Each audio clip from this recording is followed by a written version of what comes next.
Hey folks, welcome to Stock Talk Tuesday with Dan, and I'm Dan. So if you're here, you probably know that.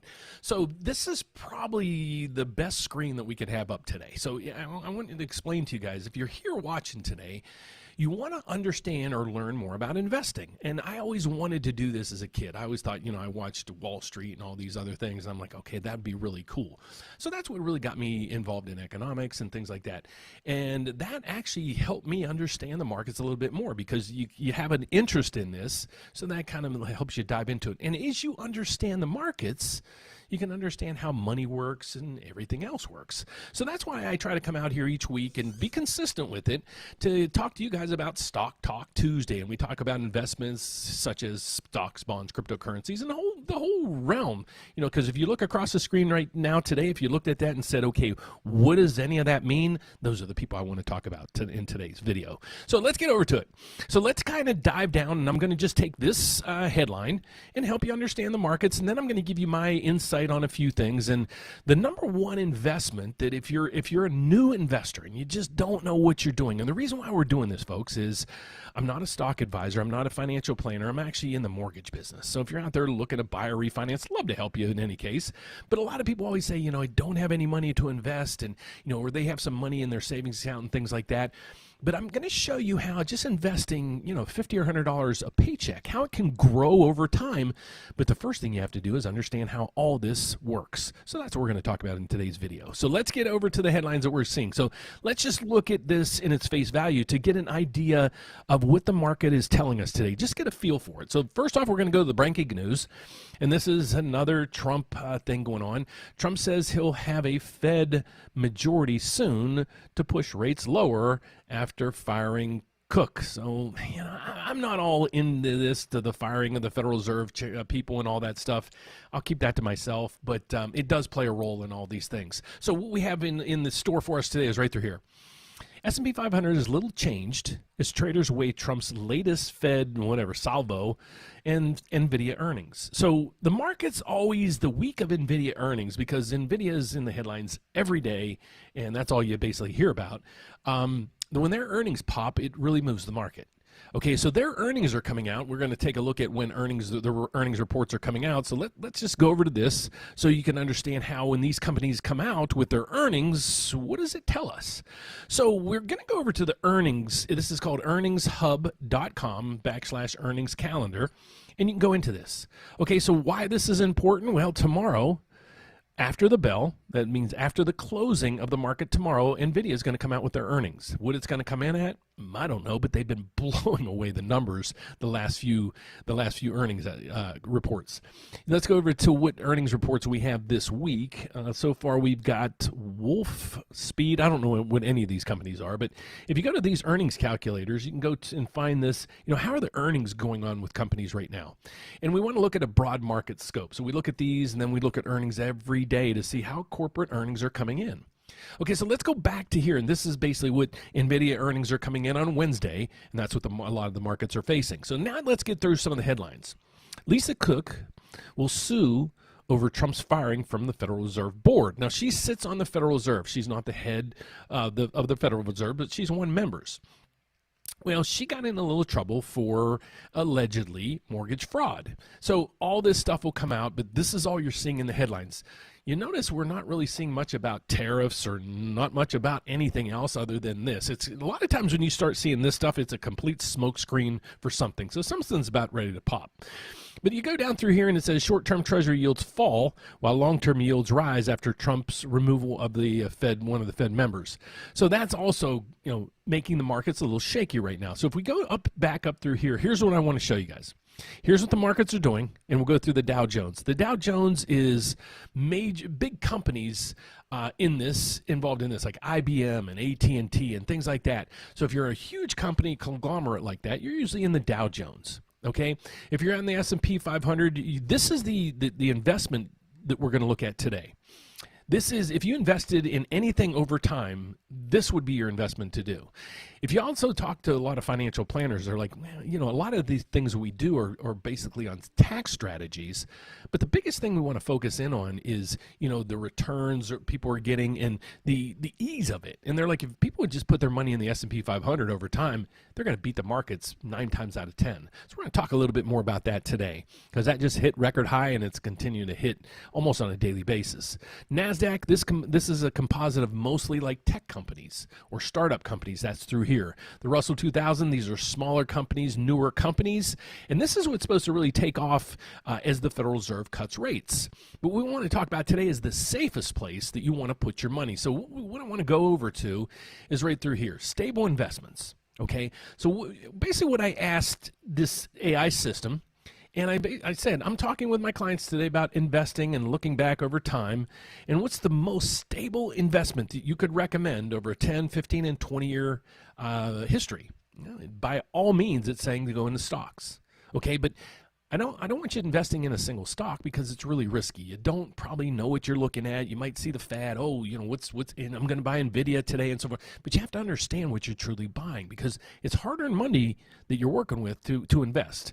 So let's go and see what this tells us, and let's see if it kind of confirms or gives us other options that we might be thinking of. So if you look at this over a 10-year history, stocks outperform. They usually perform about 7 to 10% annually after inflation. So this is covering inflation and you're getting a return on your money. Okay, inflation lately has been 2 or 3%. So this has been doing pretty well. Over a 10 to 20 year period, it still outmatches everything. And what they're saying right here is invest. Almost no 15 or 20 year period in the U.S. history has shown a loss when investing broadly like the S&P 500. Okay, so you're going to get a repeat sentence here, basically. Volatility, short-term swings can be painful, like 2008, the 2000 crash. That was the tech bubble. 2020 COVID drop. But over decades, stocks, most reliable wealth builder that's out there. Bonds, great investment. I think it's a good short-term investment right now, as we know the Federal Reserve is going to be cutting rates based on the headlines. So short-term maturity bonds will do better than long-term right now. But over time, a lot of people do move into long-term treasuries just for the stability. Over 10 years, you get a 2 to 5% annually, depending on the inflation and interest rates. So 2 to 5%. This isn't even after inflation. So let's say inflation was 3, you have a bond giving you 2, you're losing money, because your deterioration of your dollar, which is inflation, is dropping, and you're not even keeping up with the inflation. Okay, so if inflation's at 3%, you need to at least make 3% or more on your money to make that dollar equal to what a dollar is the next day. Okay, you probably get that part.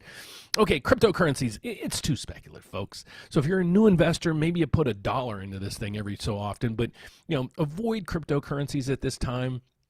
That's my recommendation. And again, folks, I'm not a financial planner. I'm not a stock trader. I'm actually a mortgage guy trying to educate you guys on this stuff. So just take everything I say, just take it for entertainment and educational purposes and play it back. And so when you're doing your research, you can understand what we're looking at and the whys behind it.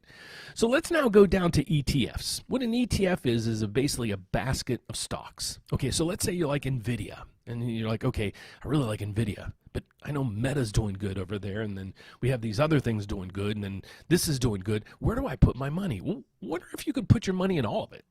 Yeah, all of it. Let's get over to an investment you can put that in. When you go down through here, basically what it's saying is put it in the S&P 500. I'm going to explain to you what the S&P 500 is.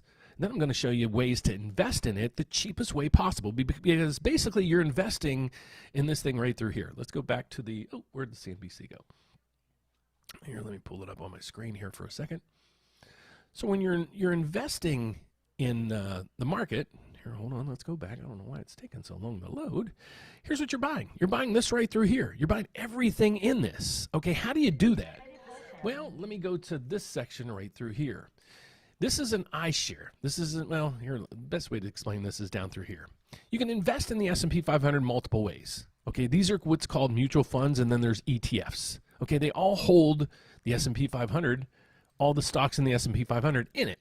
So you know what it consists of. So why would you overspend on trying to buy something that holds all those stocks in it? So basically what I'm saying is, how do you invest in the S&P 500 the cheapest way possible? Because you're basically buying the S&P 500 and every index does the same. Well, let's go in and see what's the cheapest way to do this. So let's go down through here. I want to find basically the expense ratio. So you go down through here, and this is the S&P 500 expense ratio. Let's just go down through here, and this one's 0.09. This one's 0.03. This is a 0.03. So why would you spend the same amount or triple on this than you would these? So let's buy one of these and put it in our portfolio. So let's fast forward a little bit, folks, and go over to our portfolio, and here it is. But first I want to show you what this stock is. Okay, the IVV. This is the ETF of the S&P 500 stocks. Okay, so let's figure out what's in those. So we go to holdings. Now you're at yahoofinance.com. That's where I want you to be, because the system is phenomenal. If you want to buy and trade stocks and things like that, I think I have a system or a link down below for Schwab. It's probably one of the easiest systems to use. That's what I use, and I'd recommend it. But let's get over to here. If you buy one share of this, remember we were talking about, well, I want to buy NVIDIA, and I want to buy Apple, and I want to buy Amazon. Well, you can buy one share of this, and you're going to own all this.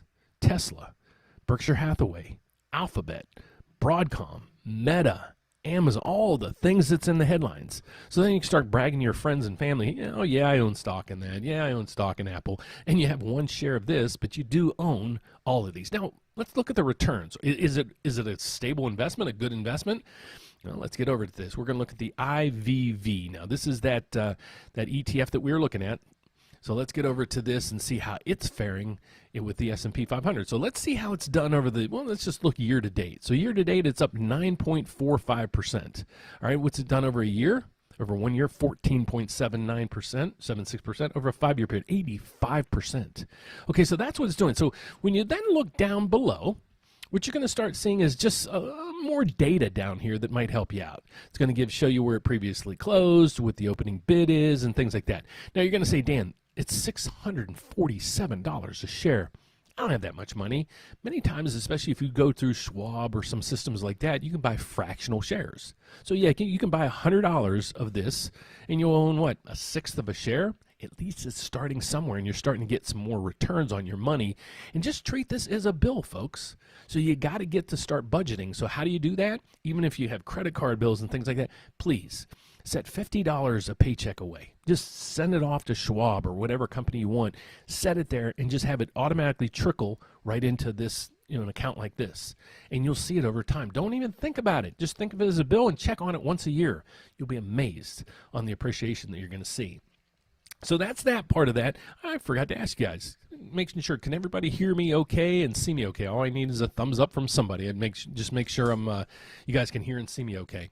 So that's what we wanted to talk about in today's video on the investment side. And that's why, if you need to understand or want to understand how the markets work, this is where you go to. Just go to the headlines and start seeing, what's going on. Again, S&P 500 inches higher as NVIDIA gains. So the S&P 500, because if NVIDIA gains on its earnings, so let's say the earnings come in really good and NVIDIA stock goes up, well, if you own shares in the S&P 500, you're going to make money as well. So that's how all this works. Again, the NASDAQ has its own stocks in there and its own ETFs and things like that. But you have to understand how the markets, and this is where I come into play. If you want to really learn how the markets are working and how everything works in the back end, please visit me, watch the opening bell that I do each day, or watch the closing bell that we do each day. What we try to explain to you guys is, I am a mortgage person. That's what I do for a living. My name is Dan Frio. I'm actually a mortgage loan officer. And I come in here every day and explain to you guys what the markets are doing. And the reason why I do that is because I'm trying to educate you guys on where interest rates are going in the housing market. But we have to understand all this stuff when I'm trying to, explain to you guys what the markets are doing. And I also try to help you guys understand the whys behind it. Okay, so that's what we were talking about in today's video. So, each day just go in and familiarize yourself just with some of the news.